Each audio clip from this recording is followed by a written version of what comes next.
बंदो चरण सरोज गुरु मुदमंगल आगार। जय सेवत नर होत हैं भव सागर से पार। गुरु जी के सिमरण मात्र से नाशत विघ्न अनंत। तासे सर्वारंभ में धावत हैं सब संत। तासे सर्वारंभ में धावत हैं सब संत।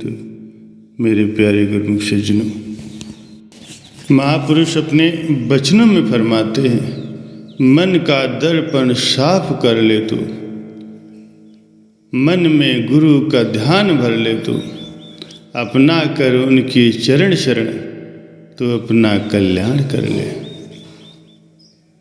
श्री सद्गुरुदेव महाराज जी की जितनी भी रचना होती वो केवल अपने सेवक की नीयत को साफ करने के लिए होती। खोटी व बुरी नीयत वाला मनुष्य ऊपर से कितनी भी मीठी मीठी बातें क्यों न कर ले, लेकिन ये प्रकृति का अटल नियम है कि उसे अपनी नीयत का फल अवश्य भुगतना पड़ता है।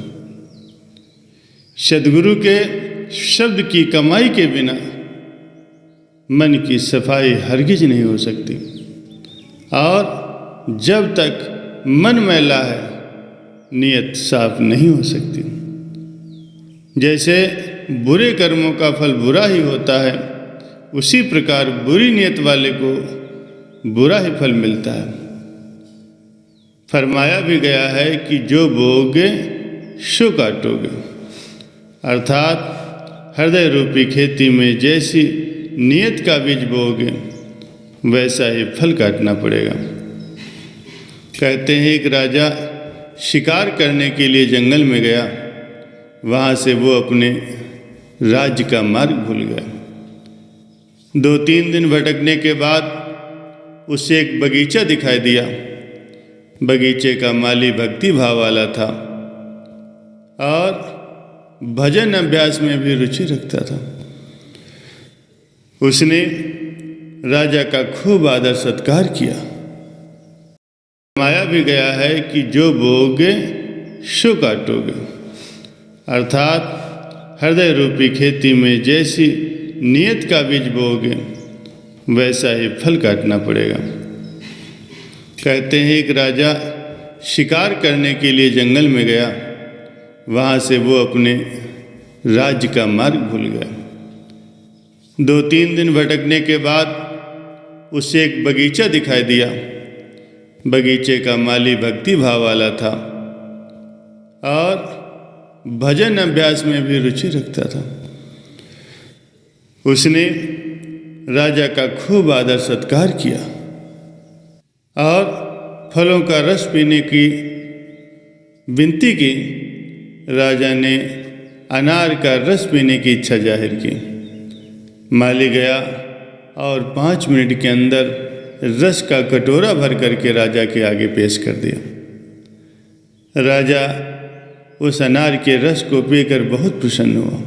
उसने कहा कि मैं तो 3 दिन से प्यासा हूँ, लेकिन एक कटोरा रस पीने से मुझे तृप्ति मिल रही है, इसलिए एक कटोरा और रस मुझे पिला दो। अब की बार माली आधे घंटे के बाद आया और रस का आधा कटोरा ही भरा हुआ था। राजा ने पूछा कि पहली बार तो तुम 5 मिनट में ही कटोरा लबालब भर करके आ गए, और अब आधे घंटे के बाद भी आए हो तो भी पूरा कटोरा भरा नहीं है, इसका क्या कारण है? माली बड़ा अनुभवी और ज्ञानी था। उसने कहा, महाराज इसका उत्तर तो आप स्वयं ही अपने आप से पूछ लीजिए। यदि मुझसे पूछते हो तो ये सब आपकी नीयत के हेर फेर से हुआ। आप स्वयं ही अपने दिल की सच्ची बात बताइए। ये बात राजा के दिल को लग गई। उसने कहा कि जब मैं तुम्हारे पास आया था और तुमने मुझे रस पीने के लिए पूछा था, उस समय मेरे दिल में तुम्हारे लिए ये भाव था कि मैं राजधानी पहुंचकर तुम्हें इतना इनाम दूंगा कि तुम्हारी कई पीढ़ियां बैठकर खा सकेंगी। तुमने मुझ प्यासे को रस पिलाकर नवजीवन प्रदान किया है। दूसरी बार जब मैंने तुम्हें रस लाने के लिए भेजा, उस समय मन में मेरे ये ख्याल आया कि इसके पास इतना फलों से भरा हुआ बगीचा है, इसमें इतने रसदार फल लगे हुए हैं, राजधानी में पहुंचकर मैं इस पर भारी टैक्स लगाऊंगा।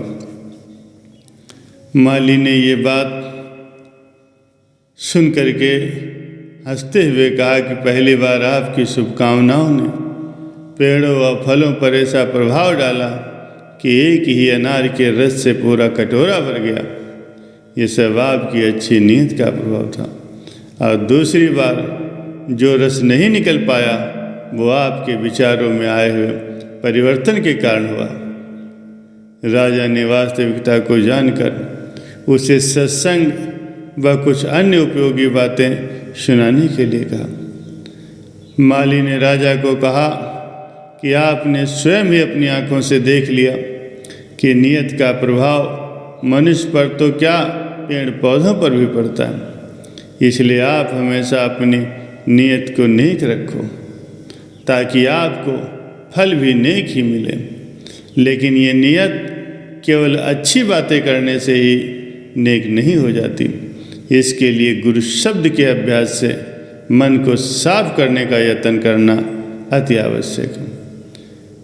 गुरुवाणी में वर्णन आया है, भरिए मति पापा के संग ओ थोपे नावे के रंग। यह शरीर पर मैल चढ़ती है तो वो पानी से धुल जाती है, वो हर रोज़ चढ़ती है, उसे हर रोज़ ही धोने की ज़रूरत होती है। दांतों को प्रतिदिन दातून से साफ करने की जरूरत पड़ती है। ऐसे ही मन को गुरु शब्द के अभ्यास से साफ करने की आवश्यकता होती है। अगर सूरत शब्द का संग नहीं करेगी तो फिर असत पदार्थों की तरफ आकृष्ट हो जाएगी। इसी कुसंगत के प्रभाव से उसकी नियत में अंतर पड़ जाता है। कहते हैं कि गांव में एक मुराद नाम के संत रहते थे। उनके आश्रम पर एक औरत नित्य प्रति झाड़ू लगाने और पानी भरने की सेवा करने के लिए आया करती थी। मन में पुत्र पैदा होने की अभिलाषा लिए वो बड़े प्रेम से हित चित्त से सेवा करती थी। मालिक की दया से उसके 2 पुत्र पैदा हुए। धीरे धीरे उसका मोह अपने पुत्रों में बढ़ता चला गया। अब अधिक समय वो पुत्रों की देखभाल में ही व्यतीत करती थी, जिस कारण से वो आश्रम पर भी कभी कभार ही जा पाती थी। जैसे जैसे उसका पुत्रों से मोह बढ़ता गया, वैसे ही संत जी से प्रेम घटता चला गया। घर में भी ऐसे ही लोगों का आना जाना अधिक हो गया जो सांसारिक ख्यालों के थे। फलतः संग दोष व सत्संग न मिलने के कारण मन पर मैल चढ़ने लगी। आखिर मन इतना काला हो गया कि नियत सर्वथा पलट गए और उसका सत्संग से मन उचाट हो गया। एक दिन उसकी एक सहेली अपनी लड़की की शादी के लिए कुछ बर्तन मांगने के लिए संत मुराद जी के पास गए। संत मुराद जी ने कहा कि ये परमार्थ की चीज़ें हैं, वह प्रतिदिन सत्संग के काम आती हैं, इसीलिए मैं इन्हें आपको नहीं दे सकता। उस दिन से उसकी सहेली ने संत मुराद जी की निंदा करनी आरंभ कर दी। वो जब भी मिलती संत जी की निंदा करनी शुरू कर देती। निंदा सुन सुनकर उस औरत का दिल भी और मलिन होता चला गया। परिणाम ये निकला कि उसने स्वयं ही अपने मुख से संतों की निंदा करनी आरंभ कर दी। बच्चे जब छोटे थे उस समय उन्हें संत जी के पास बुले जाया करती थी। वे दोनों नित्य नियम से आश्रम पर जाते थे, लेकिन जब बड़े हुए तो जंगल में लकड़ी काटकर लौटते वक्त यदा कदा वो संत जी के पास होया करते थे। संत जी भी उन्हें भोग प्रसाद वगैरह दे करके कृतार्थ करते थे। उधर निंदा करते और सुनते हुए उस औरत की नीयत ऐसी मलिन हो गई कि वो संत जी से घृणा करने लगी। उसकी नफरत इस कदर पहुंच गई कि वो संत जी को समाप्त करने के विचार से 2 रोटियों में विष मिलाकर उन्हें देने के लिए आश्रम की ओर चल दी। संयोगवश संत जी उस समय सेवा में लगे हुए थे, अतः उन्होंने रोटियां लेकर के डिब्बे में रख दी। कुदरत को जिसकी रक्षा करनी होती है उसके लिए वो कोई न कोई बहाना ढूंढ ही लेती। औरत के चले जाने के बाद उसके दोनों बेटे जंगल से लकड़ियां काट कर आश्रम में आए और संत जी से कहने लगे कि आज तो बहुत भूख प्यास लग रही है, कुछ खाने को हो तो दीजिए, आपकी बड़ी कृपा होगी। संत तो सहज स्वभाव ही दयालु होते हैं। उन्होंने उन दोनों को जल पिला करके वो रोटी वाला डिब्बा देते हुए कहा, इसमें 2 रोटियां हैं, तुम दोनों बांट कर खा लो। वे रोटियां खा करके वहीं लेट गए। देर रात तक भी जब पुत्र वापस नहीं लौटे तो वह औरत उनका पता करते करते आश्रम पहुंच गई और संत जी से उन दोनों के विषय में पूछने लगी। संत जी ने कहा कि वे शाम को आए थे, आकर उन्होंने कुछ खाने के लिए मांगा तो मैंने वही 2 रोटियां निकाल कर उन्हें दे दिया। उसके पश्चात वे सो गए और अभी तक नहीं उठे। उस औरत ने घबरा कर शीघ्र ही अंदर जा कर के देखा, लेकिन दोनों लड़के उसके मर चुके थे। फिर तो लगी माथा पीट पीट कर रोने चिल्लाने। संत जी के चरणों में गिर करके क्षमा याचना करने लगी। संत जी ने कहा कि तुमने नेक नियत से गुरुदर की सेवा की थी, जिसके फलस्वरूप तुम्हें भगवान ने संतान की बख्शिश की, लेकिन मोहवश कुसंग में पड़ करके बैर व घृणा को हृदय में स्थान देकर तुमने जो ये घृणित कार्य किया है उसका दुष्परिणाम तुम्हारे सामने है।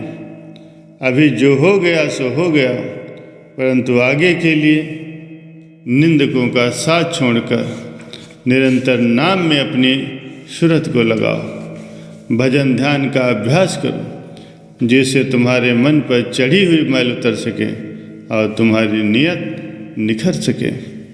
निर्मल मन में ही प्रभु का निवास होता है। जहाँ मालिक है, लोक परलोक के समस्त सुख स्वतः ही वहाँ पर दौड़े चले आते हैं।